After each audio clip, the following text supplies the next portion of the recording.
Hey everyone, my name is Logan. I'm here from Zippy's Card Corner, and in today's video, we're going to be diving into some of the latest and greatest news when it comes to the Pokémon TCG, as well as looking over some of the Japanese sealed product from the Scarlet and Violet era, looking at the prices, the trajectory over the past couple of months, and I'll give my thoughts. But if you like Pokemon, if you like the TCG, just anything Pokemon related, you're in the right place. Let's get started. So we're gonna start off with Pokemon news. So this Hydrapple AR was announced the other day on PokeBeach. Really nice AR. I really love the artwork here. I think it's gorgeous. I think it's definitely a different style than what we saw in the SAR from Stellar Miracle. But I personally like this one a little bit more. I think the other one was cool, but I love the style here. I love the artwork. I think the illustrator Jerky, I think did a great job with this one. Going over to this other one, so Cynthia's Garchomp was finally announced. I don't think anyone was surprised by this one. I think the art is okay. I think it's a cool scene, but I think that I think I don't think it's everyone's cup of tea, is what I'll say. It looks a little bit like the anime, which is cool, but I would have liked to see a little bit more creativity, I guess. That's just me being picky, though. So now that we've gone over the latest cards from the Heatwave Arena set that's coming out in March, I want to go over the Japanese sealed product, look at some of the boxes, and kind of go over the prices and just kind of give my thoughts. So we're going to take it way back all the way to the Triple Beat set. So this was SV1A.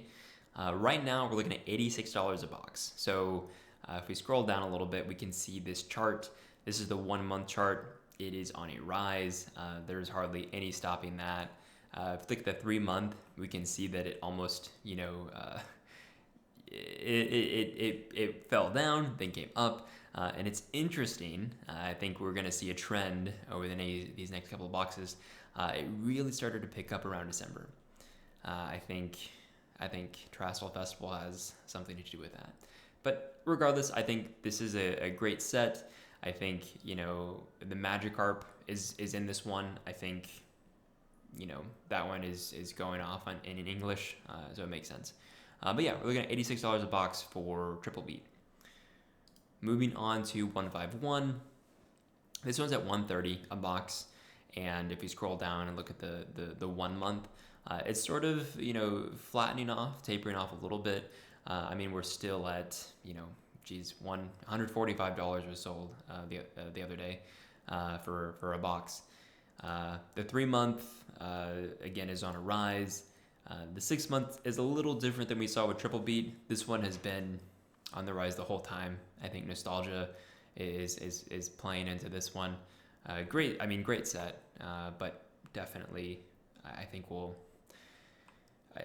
I think until this, if you want to call it a bubble, until this bubble bursts, I think 151 is going to continue to go up, and heck, even after the bubble bursts, I think 151 will be a very strong set for a long time. Moving on to Shiny Treasure. So this one it's sitting at $70 a box. So this one has the Bubble Mew as well as the Charizard. I think that and even the Gardevoir EX. I think this one has some cool cards that are really doing well. And I think that plays into it. I just that it makes sense. If you look at the 3 month, this one is pretty good example of just stair steppers, flat lines for a bit, then shoots up. The 6 month looks very similar as well. So I think this one will maybe follow the same trend. I think we're already seeing it sort of flatten over the past week or so. We're seeing it around 70. So we'll see. This one, I think, with the Bubble Mew and the Charizard, I think it puts it in a good spot. but this one is sitting at $70. Moving on to Crimson Haze. So $65 for a Crimson Haze booster box. Reminder, this one is the one that has the Greninja. I think, for a long time, this was the card of the set. I still think it's, top 5 for me at least. And at least in terms of price as well. There's the EVs that we have to get to. But in terms of looking at the era as a whole, I think the Greninja card is a very solid one. I think that looking at the 3-month mark, this one is a bit more staggered, where we see this hump, sit around 55, then drops down to 48, 49, and now we're back up to 58. So we're sitting around 65 a box. I think this one could continue to rise, especially with the Greninja, and as we get further and further away from these sets, I think it will just increase the value. I don't see it, getting too much higher, but who knows? We'll see. Moving on to Transformation Mask. So this one has the Carmine trainer that I think is a great card. It's the best card in the set. We're sitting at $52 a box if you look down at the 3-month. So this one was not very sought after. We're seeing $38 back in early December. If you look at the 6-month, October's $35. Didn't do a whole lot, but looking at the 3-month, we're seeing it rise. Sold for $49. This one's sitting around $50-ish, which I think is probably fair for this set. I think it could rise a little bit more, but I think that's also just because of the fact that the whole, Pokemon as a whole is on the rise as well, but this one is probably one to look out for being okay in terms of price, at least for, I think the next couple months. Moving on over to Night Wanderer. This one is 50, so very similar to Transformation Mask. This one is a bit of a different take in my opinion. I think this one, people didn't really love, the SARs. I don't blame them. I think they were very plain. I don't think there was a whole lot of I'm sure. Well, I won't even say that. I think they were very plain, and I don't think there was a whole lot of desire for those cards. But I do think we're seeing an increase in interest for the ARs. I think there's a lot of really great artwork in the Night Wanderer set, and I think that the graph shows that. I think we're seeing over the 3 months, the low is around 38, and now we're 50. 14 items were sold yesterday, around $50 a box. Similar to Transformation Mask. I think until we see a card just pop off in value, I think this one has a little bit more room to grow, but I think that this one will continue to be around $50 to $60, maybe even lower as we get closer to that, or as that bubble pops. Moving on to Stellar Miracle, we're sitting at $48. This was the lowest box that we've seen so far. I think it makes sense. There's not many heavy hitters in this one. I think the Terapagos, I think it's plummeted in value, at least in terms of, the price of the card, and I think this graph reflects it. I think that, it's slightly on the rise. I mean, it's like the past month or so almost, it hasn't, it rose from 45 up to 48, it's not a huge difference, $46. Now we're looking at 48. I think this one will continue. I think Transformation Mask, Night Wanderer, Stellar Miracle, I think all three of those are in a similar boat. I think that room to rise along with just Pokemon. but I think this one is probably a fair price, 48. Paradise Dragona, this one's a bit different. This is where we start to get into some of the more exciting sets of the past couple months. So Paradise Dragona, sitting at $65 a box. If we go down to the 1 month, started out at 53. Now we're looking at $68. 68, 69 past couple days that have been sold. If we look at the 3 month, on the rise. I think, if we saw it dip as it started to come out, then we hit December and it's caught its stride, and it has some great cards with the Latias, and I think some of the ARs are very,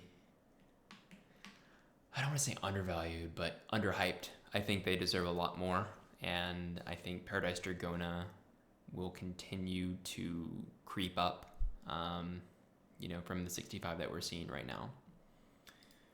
Super Electric Breaker, I mean, this one is I think even more emphasized of the Paradise Dragona. I think with the Pikachu and the Melodic, I think anything that has Pikachu in it is going to perform well, and the Pikachu will hold its value, I think, over time, simply because of it's a fan favorite.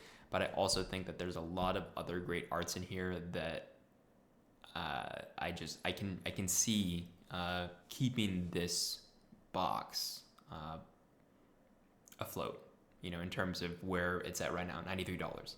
The 3 month, I mean, in December it was 53. So, now we're seeing it $87 sold, the other day.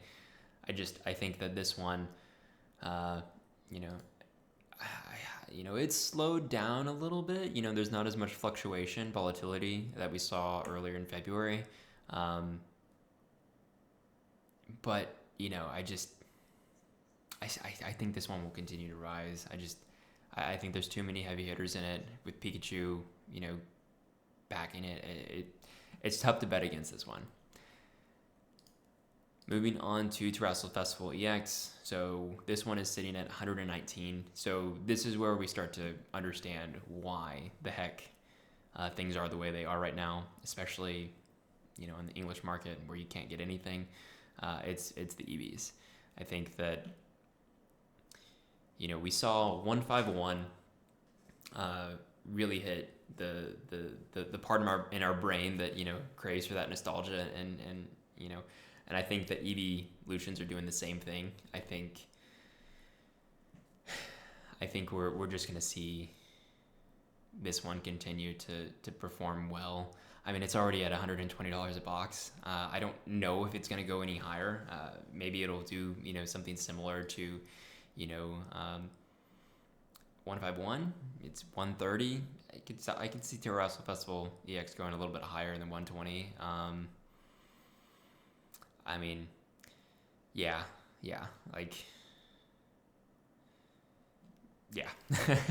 So this one I think will continue to perform well. The 3 month, it's on the rise. The 1 month, it doesn't seem to be slowing down a whole lot. So, prepare, I guess. Battle Partners. This one is a little bit weird. So this one's $88, still high compared to Transformation Mask, Night Wander, and Stellar Miracle. But if we look at the 1 month chart, this one is looks a lot more volatile. I think if we look at the 3 month, this one only came out in late January, so we're still within we're still within short time frame of when it was released, and so we see this huge drop off that we see every single set that comes out, a huge spike, or not a huge spike, but it starts off really high and then we see it plummet, and that is the case for every single set that comes out, and right now we're not seeing a whole lot from it, right? We're seeing $87 or $82 is what this low looks like in early February, and the other day in late February was 86. Now it's 88-ish. I think that this one, people are a little bit disappointed in some of the art. I think that doesn't mean that there isn't great art there. I just think that I think with the nostalgia of partner Pokemon coming back, trainer Pokemon coming back, I think people wanted a little bit more. But personally, I think there's some great art here. I think In's Reshiram, like, come on. I think that is a beautiful card. I think, we'll see. We'll see what this one looks like. I still think 88 is a high number for a booster box, especially Japanese. But in terms of what I see this one doing in the near future, I think it could probably stay that way. I think this one may not see too much more movement, unless something, crazy happens. But who knows? Something could happen. But anyways, that's all I wanted to go over in today's video with the TCG news, as well as some of the Japanese booster boxes, especially the sealed product. But yeah, no, if you enjoyed the video, I'd really appreciate it if you could like it. And if you're interested in more, go ahead and click the subscribe button. And yeah, I appreciate it. If you are interested in Japanese Pokemon cards, feel free to visit zippyscardcorner.com, where you can find some pretty good price product in the Japanese Pokemon market. But yeah, I think that's it. If there's anything else you want to see me cover, if you don't really care about Japanese, or you want to see more of, this or that, let me know down in the comments. But anyways, I will see you guys next time. I appreciate it. Thank you.